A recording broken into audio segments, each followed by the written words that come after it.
CMA cost management accountant பத்தி பார்க்க போறோம்.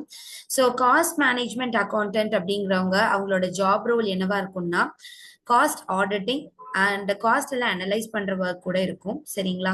ஸோ ஒரு என்ன சொல்றது, ஒரு ப்ராடக்டோட ப்ரைஸ் டிட்டர்மைன் பண்றதே அதோட காஸ்ட் தான். கரெக்டா? ஸோ காஸ்ட் எவ்வளோ அதுக்கு மேனுஃபேக்சர் எல்லாம் பண்றதுக்கு லேபர் மெட்டீரியல் இந்த மாதிரி எவ்வளோலாம் செலவாகுதோ அது பிளஸ் அது இல்லாம ஒரு ப்ராஃபிட் வச்சு நம்ம சேல் பண்ண போறோம். கரெக்டா? சோ இதுதான் காஸ்ட் மேனேஜ்மெண்ட் அக்கௌண்டன்ட். அந்த காஸ்ட் என்ன அனலைஸ் பண்ற வேலை, அதுக்கு ஆடிட் பண்ற வேலை எல்லாம் தான் இவங்க பண்ணுவாங்க. இதோட ஸ்கோப் எப்படி மேம் இருக்கு இந்த கோர்சஸ் பத்தி அப்படின்னு கேட்டீங்கன்னா, இதோட ஸ்கோப் நல்லாவே இருக்கும்.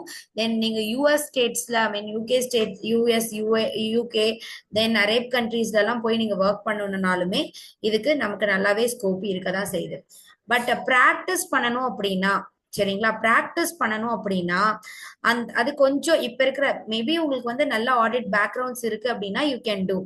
ஆர்எல்ஸ் நீங்க வந்து பிராக்டிஸ் பண்ணணும்னா அது வந்து பண்றவங்க பண்ணலாம். பட் அது அவ்வளவு தூரம் நம்ம வந்து எடுத்துட்டு போக வேண்டியதில்லை. ஏன்னா அதோட டர்ன் ஓவர் அதிகமா இருக்க கம்பெனிஸ்ல 20 crores மேல இருக்க கம்பெனிஸ் மட்டும்தான் உங்களுக்கு காஸ்ட் அடிக்ட் பண்ண போறாங்க.